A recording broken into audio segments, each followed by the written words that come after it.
Looks like our countdown stopped.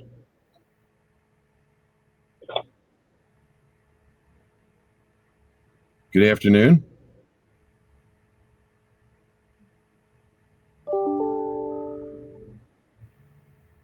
Can anybody hear me? I can hear you, John. Okay. All right. So good afternoon, everybody. My name's John Stacy with Communications Deployment Partners, and welcome to our 2021 Security Summit for our partners.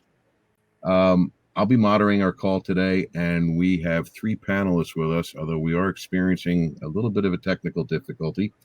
So if you bear with us, I think there are more people joining. If we could give a couple more minutes, and hopefully we'll get started.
All right. In observance of everyone's time, I think we'll get kicked off. We will be recording this, so I have the pleasure of introducing you to our panelists today. Brian Barnhart with us with Infiltration Labs, Emery Vandiver from Interactive Security, and Joe Connors from CyberCrunch. Just to give you guys a little background, we'll be dropping some slides that the panelists will be speaking to. We'll ask them if a question, and if any other panelist has a response, we'll certainly add to that to make it more of an interactive panelist discussion. We'll actually be asking you all some polling questions today to get your take on what's happening in the world of security. And we also have the chat feature where if any of you have any questions to ask along the way, ask it there, and we will try to get through as many as we can within the time we have today. So without further ado, we'll get started. So Emery, the first question will be to you, and the question is, what is a cybersecurity plan? Why is it important, and what are the key components? Sure. Thanks, John, and thanks for having me as part of today's discussion. I appreciate it. Looking forward to our conversation. Well, when we talk about cybersecurity, we really want to think about it in terms of that plan is what builds a cybersecurity program for an organization. A program being a well-designed, well-executed, something that's repeatable strategy. really to be thought of as a living, breathing, constantly evolving process that lives within an organization. It's not something that is put together, put into a binder on a shelf, and then dusted off every 6 to 12 months. It's really something, like I said, living, breathing, changes, evolving with the organization as as the business grows and changes. And it's something that is not just within IT only. It's something that is definitely a big part of IT, but also is throughout the whole business. So the business has to align with information technology so that everybody's on the same page throughout the organization to make sure that the company is being protected against cyber threats, which of course there are many.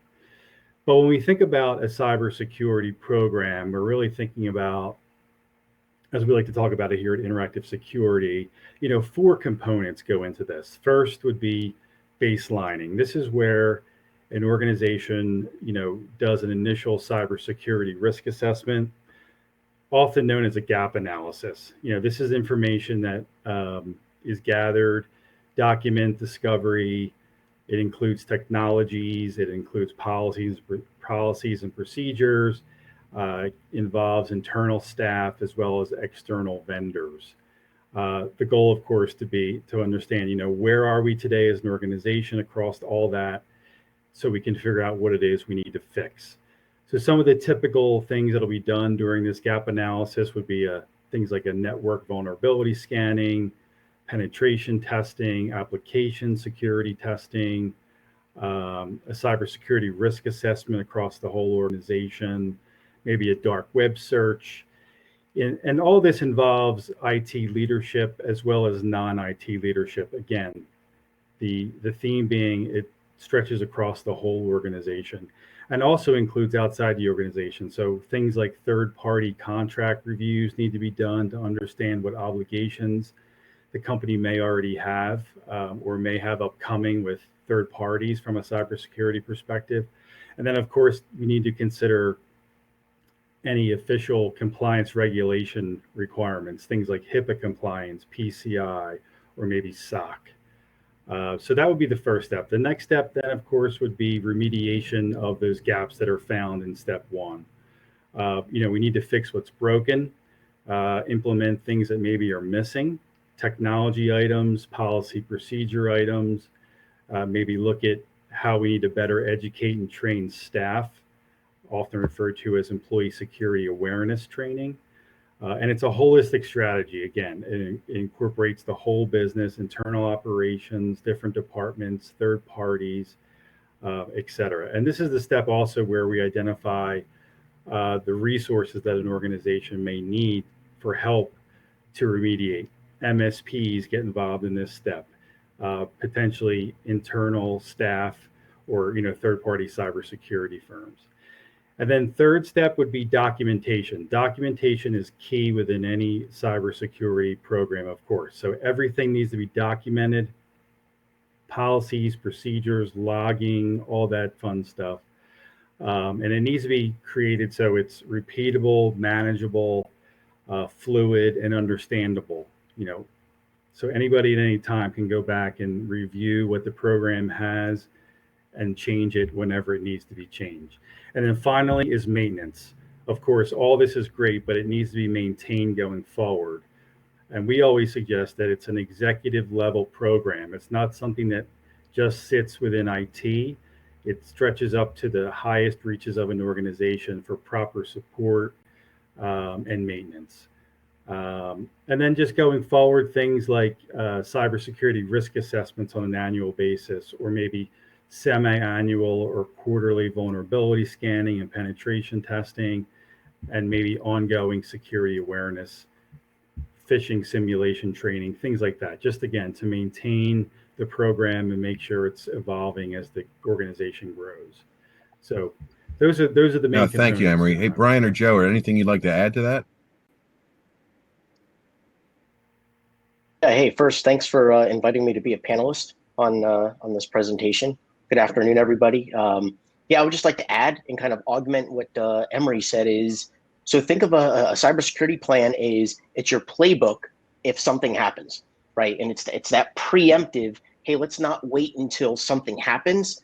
Now we're going to figure out what we need to do. This is kind of, let's get all the pieces in place so that when something does happen, instead of having that panic, that knee jerk, we have something in place, not dissimilar to a fire drill, right? Or in that map that you see in the hotel rooms, right? It's the playbook to, if something happens, what do we do, right? Instead of being in that panic mode, hey, we know how to respond to an Yeah, good incident. points, Brian. Thank you.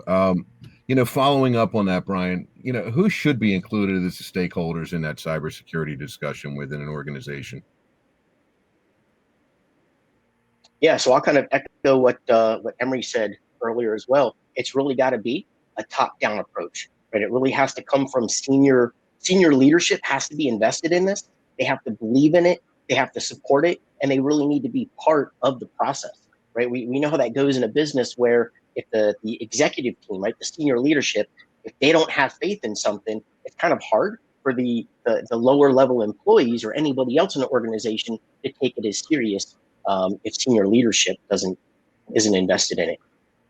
And I think kind of one of the misnomers is that cybersecurity or a cyber attack is an IT problem. And it's not an IT problem, right? Maybe in the days of past it was, but today it really is a business operations issue, right? It impacts all areas of business, right? And we see how it affects from the top down, right? So we're talking about coming from the top down. How many CEOs have lost their positions because of a cyber attack, right? We won't name drop, but it happens more often than not. So again, the ultimate brunt is going to come to the senior leadership. So they really need to be that filter on the way down.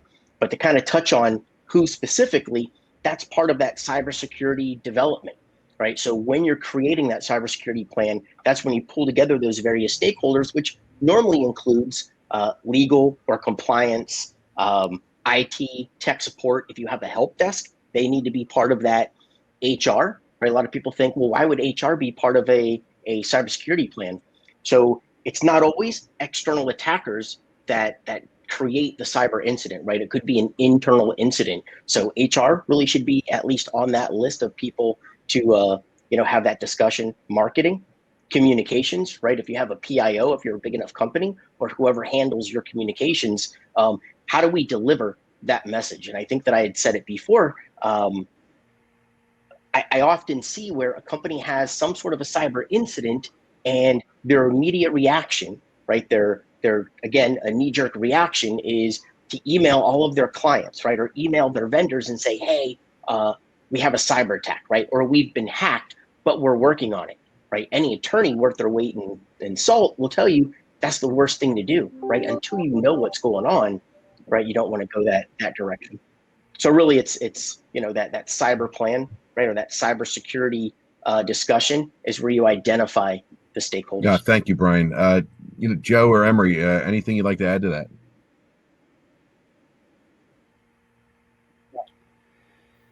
No, I think that was a great follow-up. No, Brian. I would agree. Hey, so Emery, just following up a little bit on some of the liability things, because it's come up in the first couple of questions.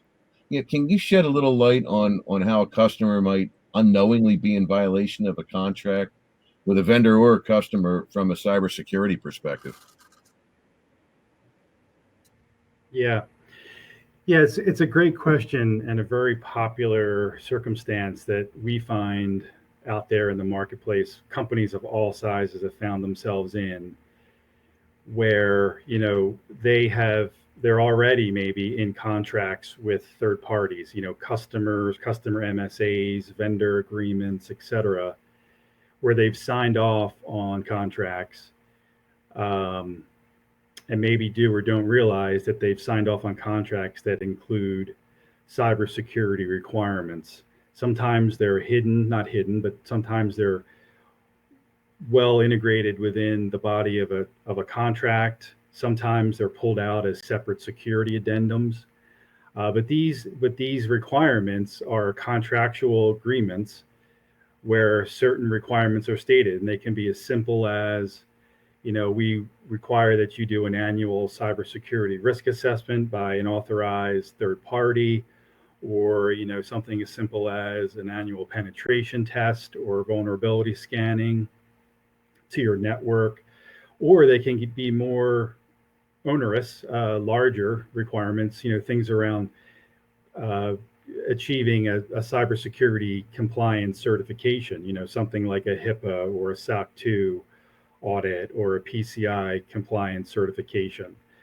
And like I said, sometimes these are contracts that are already signed and customers or prospects say of ours that didn't even realize they had them. So one of the things we often do within that gap analysis or those initial discussions with our, say, new customers is say, hey, listen, we highly advise your legal team, or we can help you to some degree at least, where somebody needs to get in and start looking at the contracts you already have in place and make sure you keep an eye out for contracts that you're signing coming up, because a lot of them these days have this type of language in them. So that's kind of really the big takeaway is look at your contracts that you've signed, look at the contracts that are upcoming. We're all used as company owner operators used to, requirements around, say, insurance. We need to have certain levels of E&O insurance and liability and whatnot. Well, now part and parcel to that has become cybersecurity, because it's so important out there that not only we take care of our own cybersecurity, but we need to know that all of the organizations that we're engaging with and sharing data with are also being good stewards of data. So that's kind of where this is all coming from. And as a follow up, Joe, we hear a lot more about cyber insurance and some of the requirements.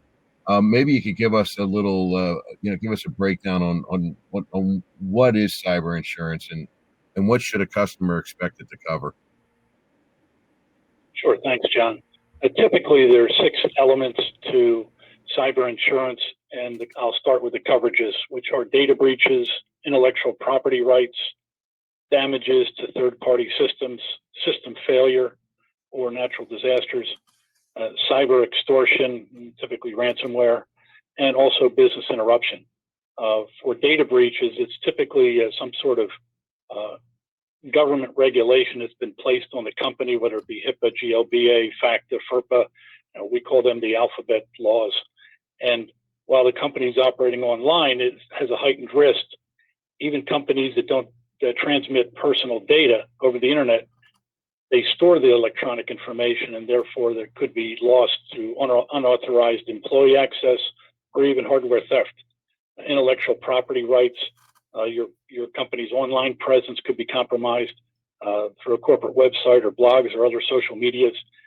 Could cause some libel issues, copyright infringements, etc. Damages to a third party. Typically, your vendors or your customers, you're required to hook in to their systems, whether it be for accounts payable or whether it be for order systems or inventory balances, things of that nature, or to accept orders. You could unknowingly hop into a vendor system or a customer system and plant a virus, which in theory you're liable for. So then you move on to system failures, whether it be a natural disaster or malicious activity or fire. The physical damages to your system's hardware typically would be covered under the cyber insurance. Cyber extortion, whether it be ransomware or other type attacks, DDoS, things of that nature, whether it be online, whether it be offline.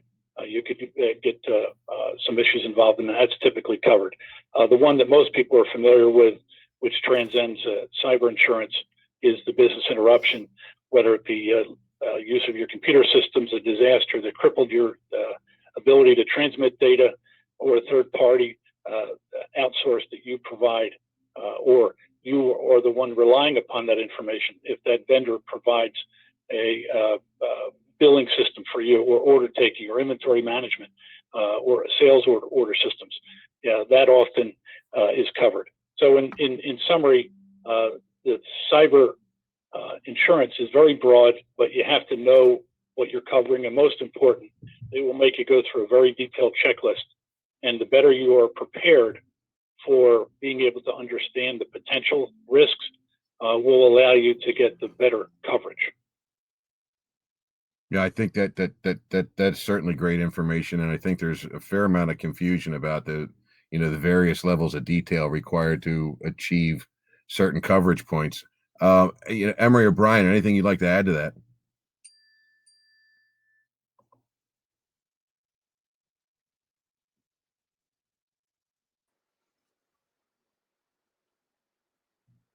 You're on mute, Emery.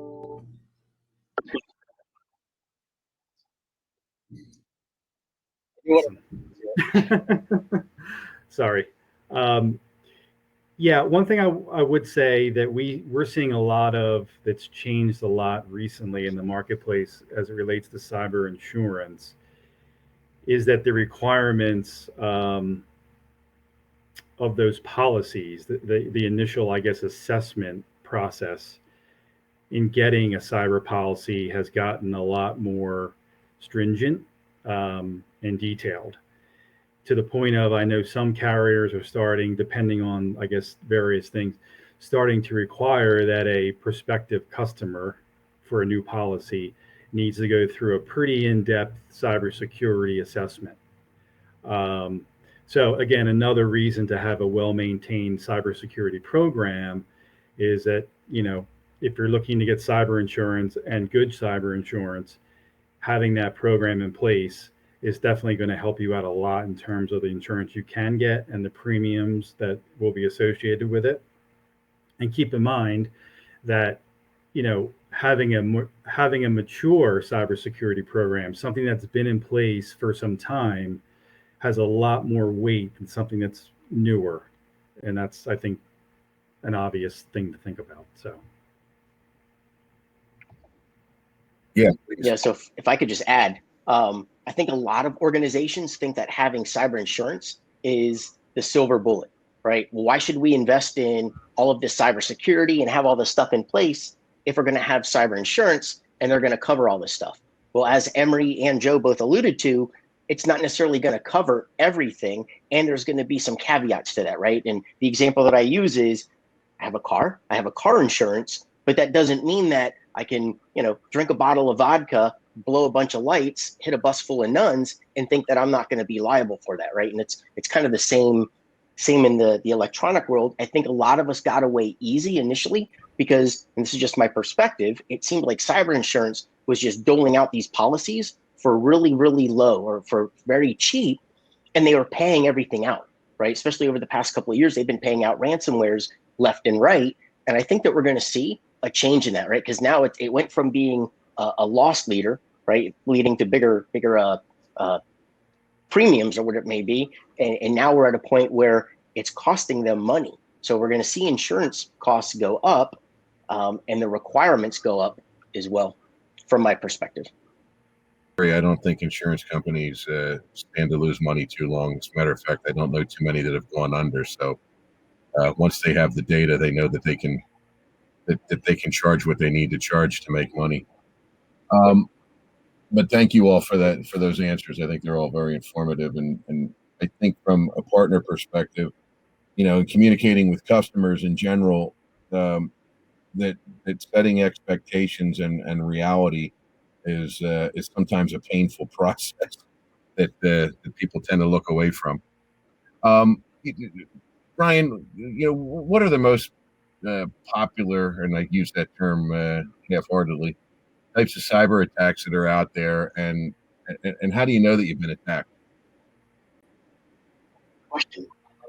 Yeah, good question. There's all sorts of cyber attacks out there, but I guess we'll focus on the three real big ones, right? The ones that everybody's either aware of or has had some sort of experience with, or just kind of the thorn in most businesses side right now. And the first one, right, number one on the list is ransomware. I shouldn't have to cover what ransomware is. I'm guessing everybody has at least heard about it and has a semblance of an idea of what it is. But as far as how do we know that we've been hit with ransomware? Well, your files are inaccessible, right? And that's usually the really obvious sign that you've got this glaring hole in your network environment, right? Ransomware should be not a godsend for, I don't want to say it that way, but really, this was probably the best way to discover that you had an issue in your environment, right? Because it's kind of limited in scope. Business email compromises, or just a fancy way of saying an email compromise. This is where an attacker has managed to get into your email, and they're either changing wire instructions to your clients or other vendors or whatever it may be, or targeting your own organization. It is really, really common to see where the CFO or the controller or somebody that handles money, they receive an email, right? Not a new email, but a reply to a string of emails that they've had with the CEO or some executive in the company saying, hey, I need you to process this wire for me. And the verbiage, right, the way it's communicated is very consistent with all of the other requests. So that's kind of the big red light that you've been hit with an email compromise. And I think another fail there is a lot of people think, well, it's just email, right? Or it's just ransomware. We can restore from backup or whatever it may be. The issue with that is these are technically data breaches, right? The very definition of what a data breach is an unauthorized party has accessed sensitive or protected data. If ransomware is in your environment, essentially an attacker has full access to your environment that they're able to run an application to encrypt and touch all of those files. The same thing with an email compromise. A lot of people think, hey, it's just email. Today, a lot of people use Office 365. Think about all the files that are on there, right? Think of the level of access that if someone's logging in with your Office 365 account, what they have access to, right? It's not limited to just email. As far as how you determine that you've been compromised, again, ransomware, it lets you know, right? You usually get that pop-up saying that you owe money. Email compromise, someone's typically letting you know, hey, I'm getting all these suspicious emails from you. Is this real? Or, right, you've discovered that, Sally in accounting just wired $400,000 to some account that you told her to send money to. If you catch it quick enough, sometimes you can get that money back. But we know how wires work. A lot of times that ship has sailed. So the average time not for ransomware or email compromise, but for your standard data breach, right, where an attacker is targeting your environment to get into your environment, is 230 days. 230 days until you detect it, not from the attack until the point of remediation and the bad guys are out. That's just detection time, right? So now there's that knee-jerk reaction if you don't have a cybersecurity plan. What do we do? That's 7 months that a threat actor has been in your environment. This gives them the opportunity to learn your environment, move laterally throughout the environment, right, or throughout your network, drop little bits and bytes, compromise other systems, compromise other accounts. That really is a worst case scenario when you come in and you discover, hey, I thought that we had an attack that was limited to a month or a few weeks, and it turns out the attackers have been in our system so long that our logs don't even go back far enough to identify the initial cause or the initial start time, right? So now you have a wide window of vulnerability, right, or risk, I should say. Kind of the part that people don't realize is how long it has been going on. But Brian, to follow up on that, if the customer's hacked, what steps need to be taken, and how long will it take them to get back up and running? And I think there seems to be kind of competing agendas in that regard. I want to get it back up, but I also want to understand what happened. Yeah, for sure. So preemptively, hopefully you have some sort of a plan in place, right? Kind of like that fire drill. And if X happens, we do Y. Otherwise, just to call it as it is, most organizations, even technical organizations like MSPs, they have a knee-jerk reaction, right? And what I see a lot of is companies go from compromise to remediation, right? And the fail there, right, or the challenge there is it's kind of hard to remediate if you really don't know what you're remediating, right? And I think kind of the broadsword approach is, well, we're just going to wipe computers and reinstall. We'll change passwords, right? We'll reset things here and there. But again, until you've identified, let's go back to that number, 230 days. If an attacker, right, or someone unauthorized has been in your environment for just over 7 months, it probably behooves you to get at least a general idea of what else did they do while they were in your environment, right? What else did they touch? How deep within your network are they? So again, I'm going to keep harping on having that cybersecurity plan, having an incident response plan that you actually follow, right? So again, right, and being MSPs, you get it. You can have the best backups in the world, but if you don't test those backups, right, how many times have they failed, right? We won't do a show of hands because I know it happens out there. So as an MSP, right, or as a service provider, you really should have two incident response plans, right? Or two cybersecurity frameworks. One for internal, right? If something happens within your environment, right? Something that you control, right? Your organization is hit. And one for what if your clients have an issue, right? And again, I'm not saying that you're responsible for their incident response, but it does behoove you, right? It is your responsibility to know how, as the IT leader, right? As their IT guy, how do you respond, right? What are there regulations, right? If it's HIPAA, right, we can't just nuke those systems, right? Even for ransomware, you can't just wipe those systems and move on. I know a lot of us do, but legally, you're not supposed to, right? That's considered a data breach that's supposed to be investigated. And if you read HIPAA rule, it says the evidence needs to be preserved and either an investigation conducted then, or at least the evidence put aside for an investigation to be conducted.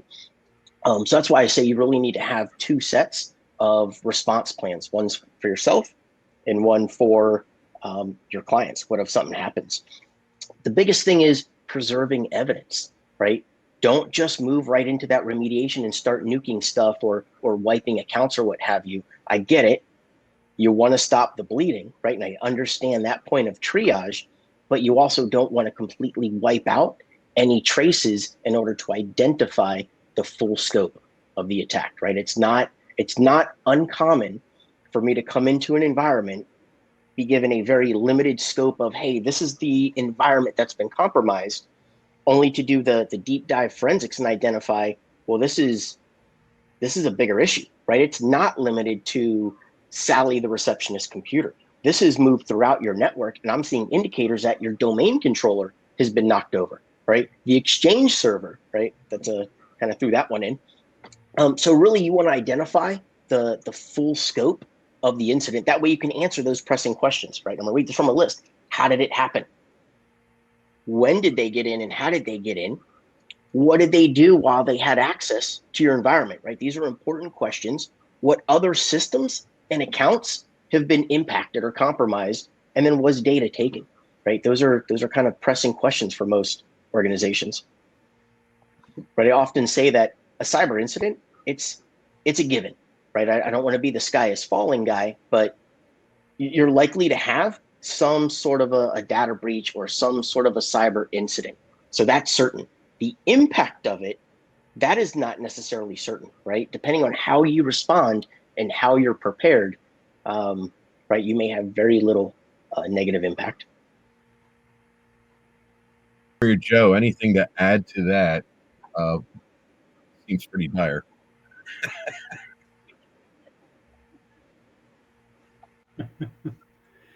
Yeah, I'll add one more layer of direness, if that's even a word to it. As Brian was talking about how pervasive these attacks can be, and how long these attackers can be sitting kind of in wait, right? They're in for, on average, I think it was 200 and some days. Well, unfortunately, they're not only working to see what they can access internally within a company, they're also doing everything they possibly can to get into your third party connections. And that's where those contracts we were talking about before start to really become important, because if company X is breached and through that breach they get into company Y, who happens to be your customer, and I think about MSPs in this scenario because MSPs are a very rich target for hackers, because they know if they can get into the MSP, they're going to have the keys to the kingdom to many other companies. So it's very important to think about it even at a higher level than just about your own organization, but also all the organizations that you're connected to. Because if those organizations that you're connected to are breached as a result of you being breached, there's going to be some very, very rough meetings going forward with legal counsels and whatnot. So just make sure you understand what's going on, and that it does indeed extend beyond just your own four walls as an organization. If I could just add something to that, Emery kind of spawned a thought in my head there is anybody aware of what the name of the HVAC vendor was that was responsible for the Target breach?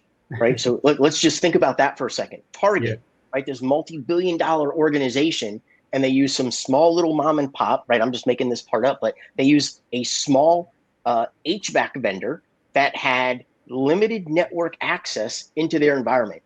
Do you think that HVAC vendor, right, the guy that handled their heating and air conditioning and whatnot, do you really think that cybersecurity was top of mind for them? Probably not, right? They probably said what most of organizations say is, I don't have anything that an attacker would want. But you did, right? You had access into Target's environment, and that's all they needed, right? So jumping back to that cyber insurance topic about, well, how much insurance do we really need? I would say as much as you can afford, because I don't know what happened with that HVAC vendor, but I'm pretty sure Target rolled some of that lawsuit down to them since they were that initial inroads. I had to throw that out there. I think one of the other pieces to that. Very true. I'm sorry, Joe. Go ahead. Just to add to that, as a follow-up, that HVAC vendor folded their tent and went out of business. Yeah, I wouldn't doubt it once the lawyers got involved, and you can't underestimate the power and cost it is to deal with lawyers in any of these situations. Even if you're completely covered, the cost to have to respond to one is overwhelming. And so, Emery, my next question, which I'm pretty sure I already know the answer to, is, can cyber threats be prevented?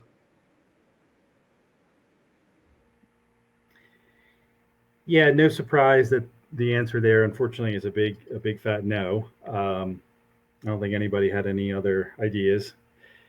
And like we said before, it's not a matter of there's nothing that can be done by any organization, any government agency, whatever, that's going to be 100% foolproof and prevent an attack. It's just unreasonable to think that. And the reason is, cybercrime is extremely profitable, and cyber threats, techniques, and tactics change by the day, by the minute, frankly. And there's some very, very smart people out there who decided to become cyber criminals. They're highly paid, they're highly skilled, they're typically part of organizations that are run, frankly, like Fortune 500 companies, where they're very organized, very precise in what they do, very good at covering their tracks, so they're not often thrown in jail. They continue on with what they do and just get better at their craft.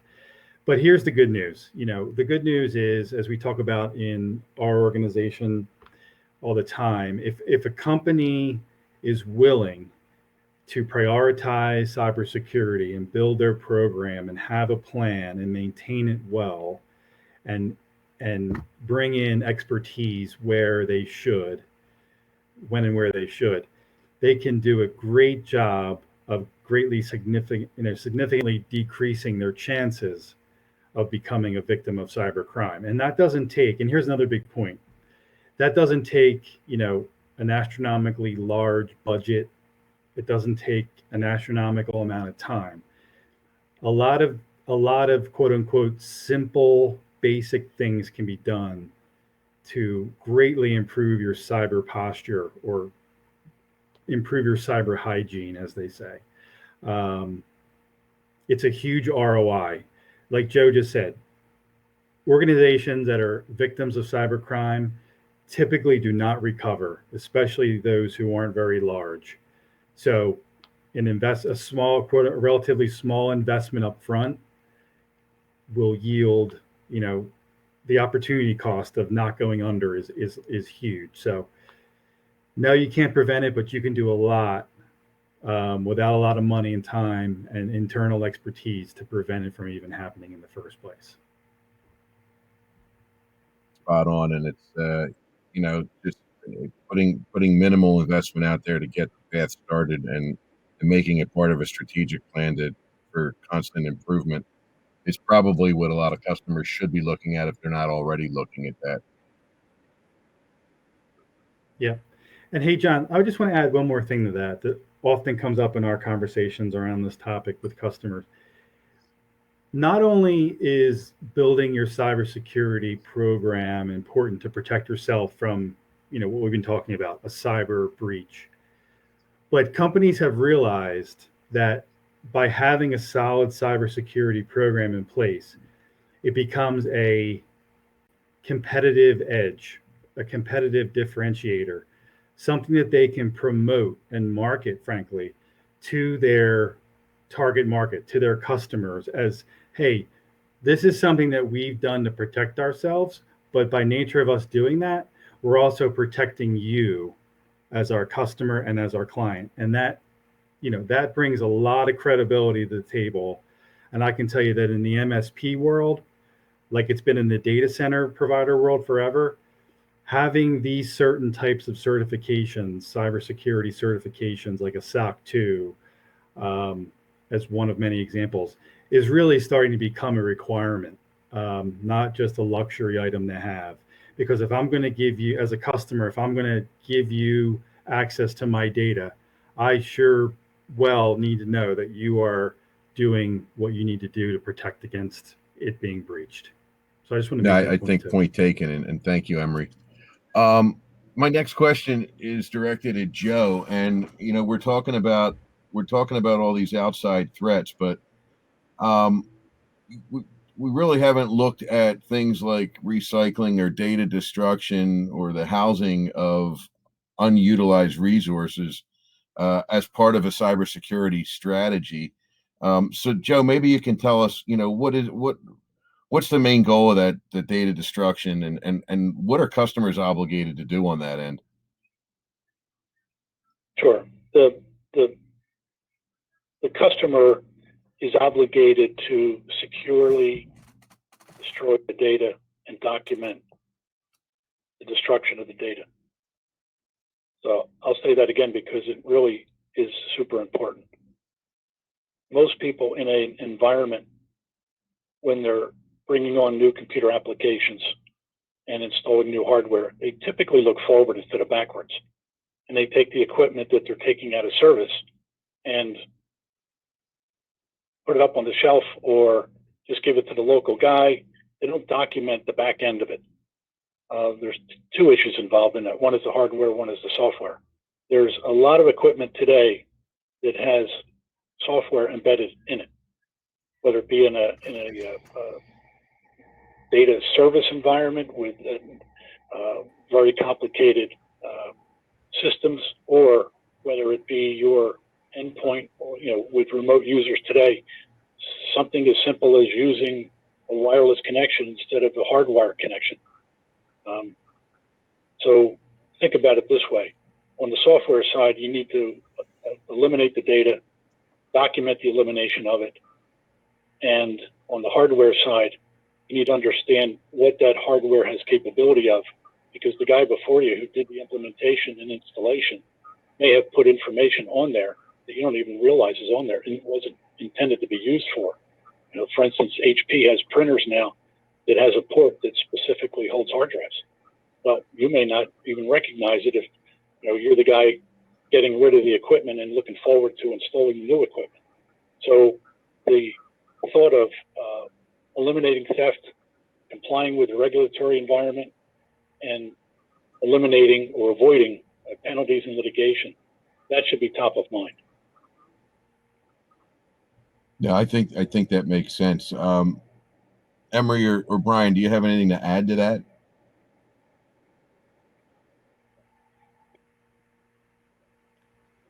So I'll just kind of piggyback off of that.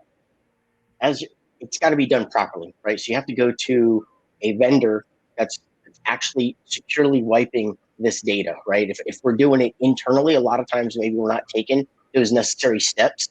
And I'll give you a last week example is a large law firm. They're investigating data theft. I show up on site.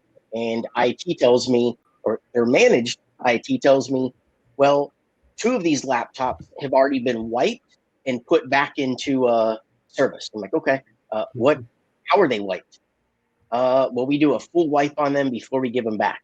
So just knowing how things typically work out, I say, well, let me go ahead and take a look at those systems anyhow and take a so short version long is they simply did a format. And I'm guessing a quick format because all of the previous users' data was accessible, right? And I'm not using magic forensic software, right? This is open source over the counter type stuff in order to recover all of this data.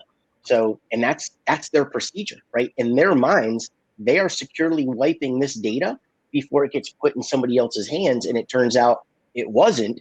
And some very sensitive, protected data was on a couple of laptops that would not have been.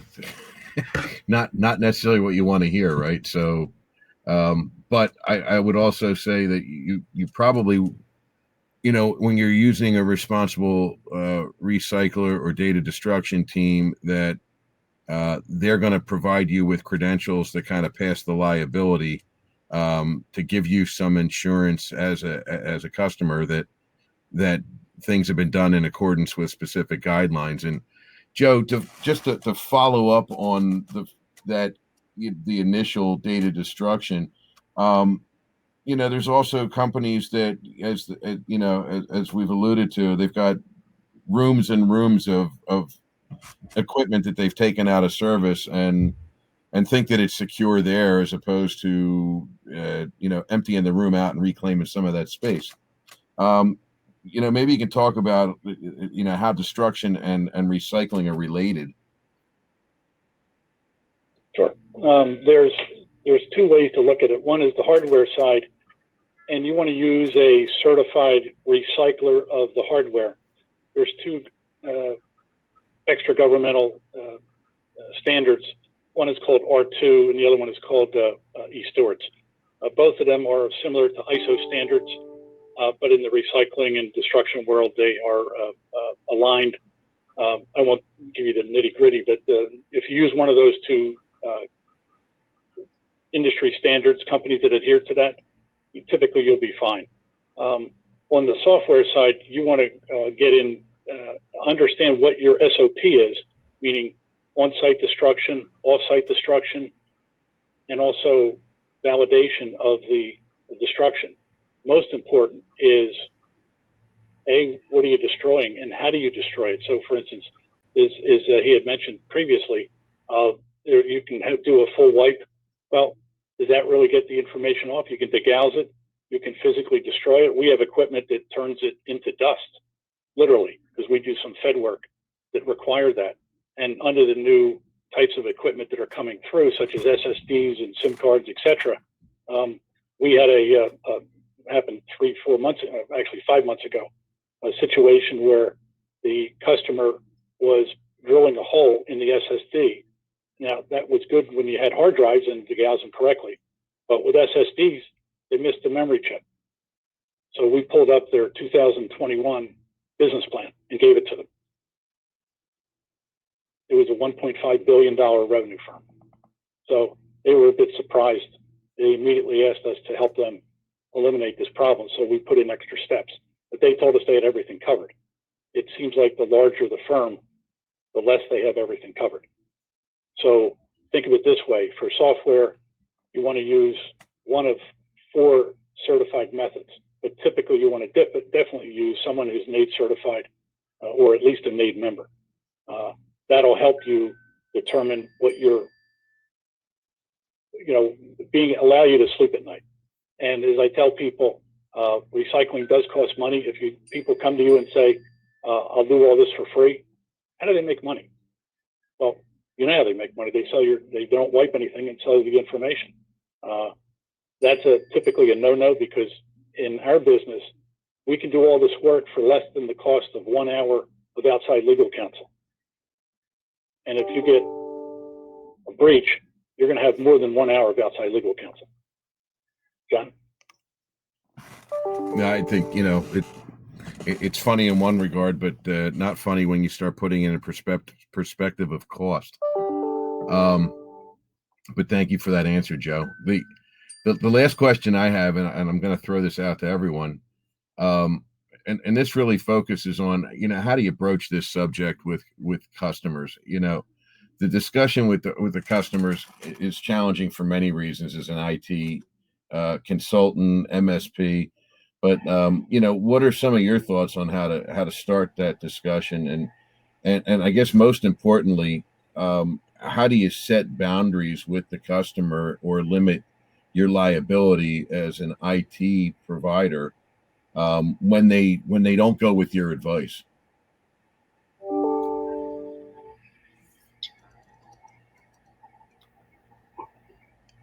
I'll take that to start with. Number one, I think you need to have a frank discussion with your customer and make it geared toward what is important for you, Mr. Customer, and then go from there with common sense examples, not the horror stories, but explain to them, here's the potential problems, here's common sense things that you can do, here's what I'm responsible for, here's what I'm not responsible for, which in most cases is probably most important for MSPs. John? That makes sense. Ryan or Emery, you have anything to add to that? So I might be a little less polished in my delivery. Again, retired law enforcement, I usually shoot straight to the point. I've often, let's see if I can say this nicely. It's a cost of doing business, right? I think that businesses want to, whether it's an MSP or a law firm, whatever it may be, we want to take advantage of the benefits of that globalization, right? The technology, which, hey, now we can do business not just locally, but we can do business globally, right? Or we can have this bigger footprint, but we got away easy the first 20, 30 years or whatever it may be, where we didn't really have to invest so much in cybersecurity. And now it's just catching up to, or at least that's the way I see it, is now it's just catching up where it's a cost of doing business, right? Especially if you're going to maintain, if you're going to store or do anything with sensitive data. And I know everybody in the audience right now is saying, we don't do anything with sensitive data, but you do, right? If you tell me you don't have any clients, then you don't have any sensitive data. If you tell me you don't have any employees, then maybe you don't have any sensitive data. If you tell me we don't have any computers that are connected to the internet or USBs plugged in, then maybe you don't fall into this category.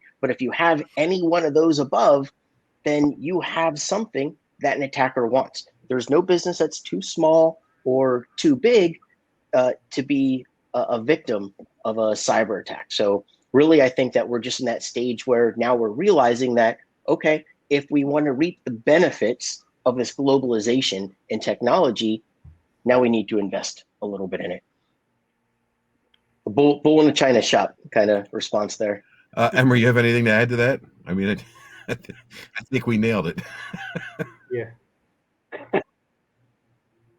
Yeah, no, that's all fantastic information. I agree with it all. But the one thing I'll say, especially for the purposes of the audience of today's call, a lot of MSPs out there over the last couple of years have really been struggling with defining where the line is drawn with their customer as it relates to security.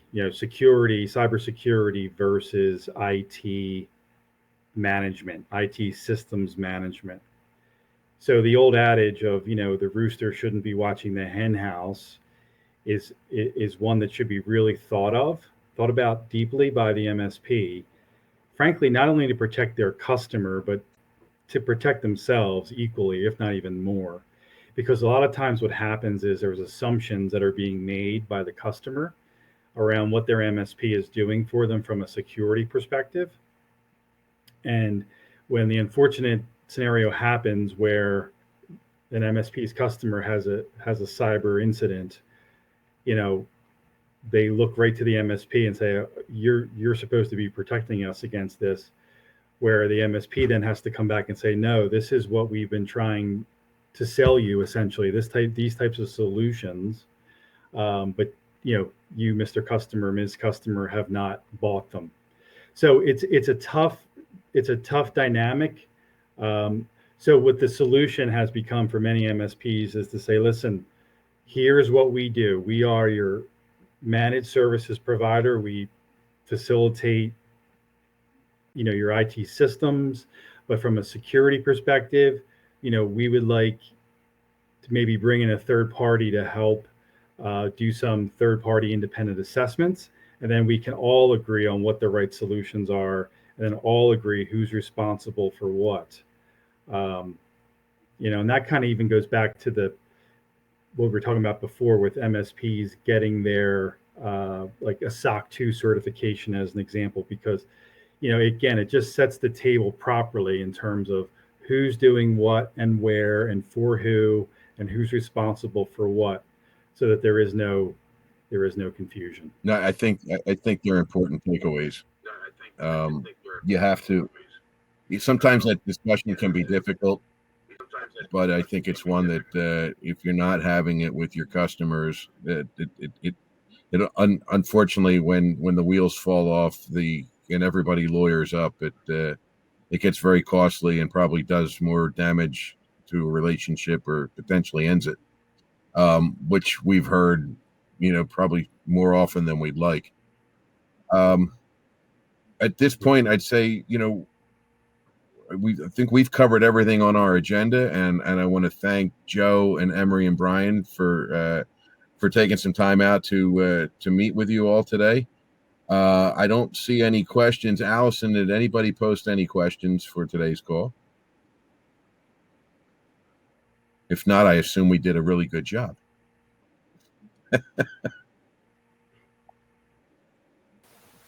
Okay, well, with that, I want to say thank you again, and we'll get the recording out to you as well as the presentation deck. If anybody has any questions, please feel free to email myself or Emery, Joe, or Brian, and we'll thank you. Thank you for attending, and have a great rest of your day. Thanks, everyone. Thank you. Take care. Thank you. Bye now.